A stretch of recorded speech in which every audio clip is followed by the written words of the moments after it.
My name is Claire, and I learned the hard way that sometimes the people you love the most are the ones sharpening the knife behind your back. And in my case, the knife had my brother's fingerprints all over it. I grew up believing my brother, Ethan, would always protect me. But the truth, he was only protecting his own future. Everything changed the night our dad passed. The lawyer called both of us into his office for the reading of the will. I walked in shaking, still grieving, while Ethan sat there relaxed, almost too relaxed. Like he already knew something I didn't. The lawyer cleared his throat. His words hit me like a punch. Your father left the entire estate to Ethan. My heart stopped. The house, the savings, the land, the retirement accounts, everything. I whispered, there must be a mistake. He promised we'd share everything. The lawyer didn't answer right away. He looked uncomfortable. Ethan didn't. He leaned back, crossed his arms, and smirked at me like he had been waiting for this moment. Dad did what he thought was best, he said. You'll be fine, Claire. Fine. I had nothing. No savings. No home. No job. I'd been taking care of Dad for 2 years. I couldn't speak. I couldn't breathe. It felt like someone turned the floor into water and I was sinking fast. When we walked outside, I grabbed Ethan's arm. Why would you do this? I took care of him every day. You visited twice a month. He pulled his arm back sharply. Should have gotten something in writing, he said. You were always too trusting. That sentence cut deeper than anything. That night, I sat in Dad's empty living room. The house smelled like him. His old books, his aftershave, his favorite coffee, and none of it was mine anymore. I cried until my throat burned. But grief wasn't the only thing boiling inside me. Something darker was growing, something sharper, something cold. The next morning, I walked into Dad's room to start packing my things. That's when I noticed something strange. The drawer of his bedside table was open. But Dad never left drawers open. And inside, there was a missing space where his notebook should have been. Dad kept everything in that notebook. Passwords, account numbers, notes about the house, plans for the land, even messages he wanted us to read someday. That notebook wasn't just important. It was everything. And it was gone. At first, I thought maybe I misplaced it. But then I remembered. 2 days before he died, Ethan was in the house alone. He said he was looking for documents. Documents he refused to show me. My stomach twisted. I searched the entire room. Nothing. The notebook wasn't just missing. It had been taken. That's when the pieces started to fall into place. How did Ethan know Dad wanted him to have everything? Why did he look so confident at the lawyer's office? Why did the lawyer look uncomfortable? Why wasn't I given a single item, not even sentimental things? This wasn't an accident. It wasn't Dad's choice. This was a setup, a carefully planned one. And I was the target. I needed answers. So I went back to the lawyer's office the next morning without telling Ethan. The lawyer looked nervous when he saw me. He kept glancing at the door, like he expected Ethan to walk in any second. I sat down, folded my arms, and said, "Tell me what you're not telling me." He swallowed hard. "Claire, your brother came to see me a week before your father passed." My heart dropped. What did he want? I asked. He hesitated. His voice shook. He requested changes to the will. Requested changes to the will. My vision blurred. My ears rang. I couldn't move. I whispered, but Dad wasn't able to sign anything. He couldn't even hold a pen at the end. The lawyer looked down at his desk. That's why I said I can't explain everything. There are documents I'm not allowed to show you. The room tilted. My chest tightened. Documents he couldn't show me. A will changed behind my back. A brother who suddenly inherited every dollar and every brick. The pieces weren't just suspicious anymore. They formed a picture. A dark one. Someone forged something. Someone hid something. Someone stole something. And that someone was my own brother. As I walked out of the office, shaking, the lawyer called after me. "Claire, whatever you're thinking of doing, be careful." I didn't answer. Because I already knew. I wasn't going to cry anymore. I wasn't going to beg. I wasn't going to be the quiet little sister who trusted too much. No, I was going to find the notebook. The truth. The proof. And when I did, Ethan would finally understand what it feels like to lose everything. And that's when I found something that froze me in place. A text on my phone. From a blocked number. It said, "Check the attic. Before he finds out, you know." My blood ran cold. Who sent it? What was in the attic? How did they know what I discovered? I climbed the stairs, heart pounding, hand shaking on the attic door. And when I pulled the string to turn on the light, I saw something I did not expect.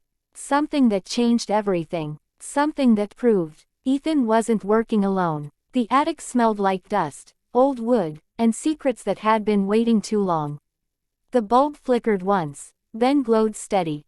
And right there, in the center of the attic floor, sat a box. Dad's handwriting was on top. A name, not mine, not Ethan's. A name I hadn't heard in years. M. Clark. My hands shook as I opened the lid. Inside, wrapped carefully in cloth, was Dad's missing notebook. But that wasn't the only thing inside. There were legal documents, printed emails, copies of signatures, letters. And on top of everything, a single sticky note in shaky handwriting. Greater than, Claire. If you're reading this, it means I couldn't protect you. Don't trust Ethan. And don't trust M. Clark. My throat tightened. Dad had tried to warn me. Even in his last days, he was still fighting for me. I grabbed the notebook first. Page after page, there were notes about the land, the accounts, the passwords. And then I found the section that shattered everything.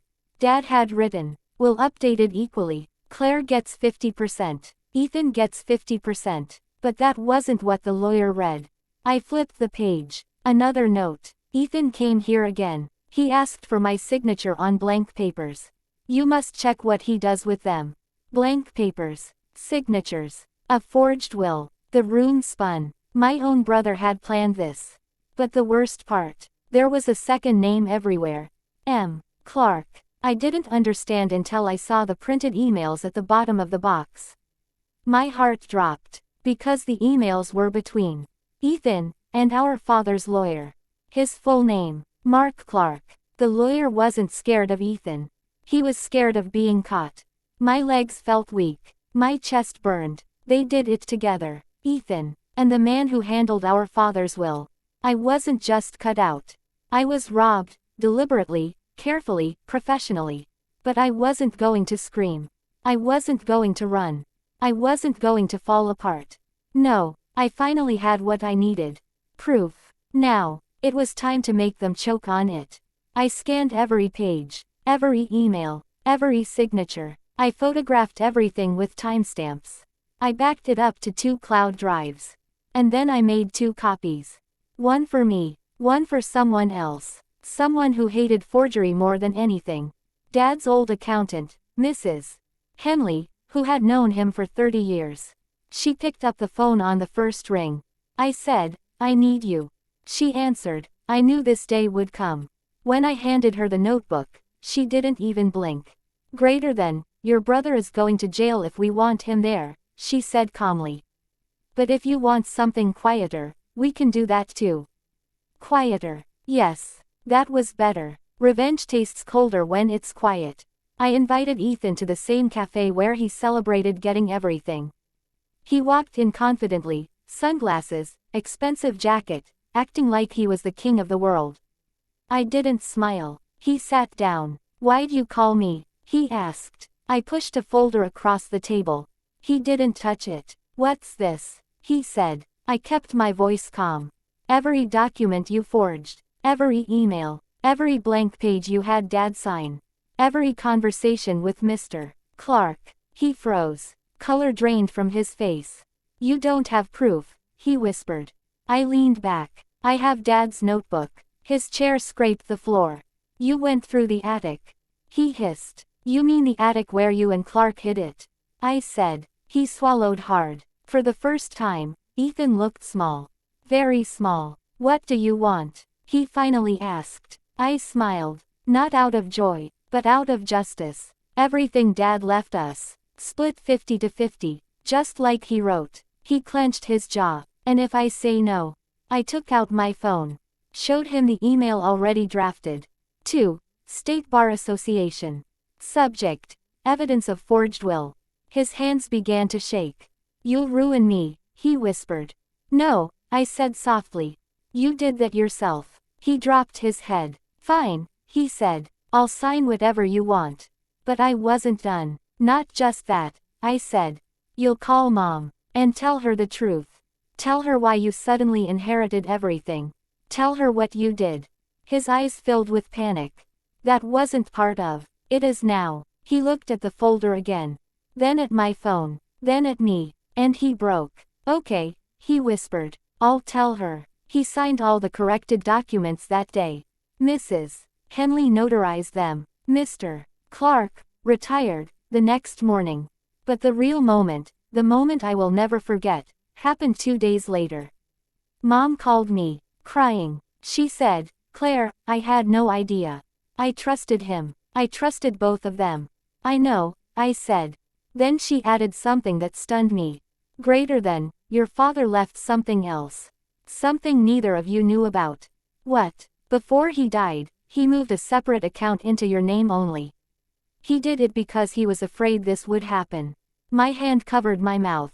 How much? I whispered. Enough to buy a house. Enough to rebuild my life. Enough to make sure I was never powerless again. Dad had protected me after all. Even from the grave. Did I press charges? No. Did I ruin Ethan publicly? No. I chose something worse. I let him live knowing. I beat him. I exposed him. I took back everything he stole. And Dad trusted me, not him. We haven't spoken since. But sometimes, on quiet nights, my phone buzzes with a message from a blocked number. I never reply. I don't need to, because I already won.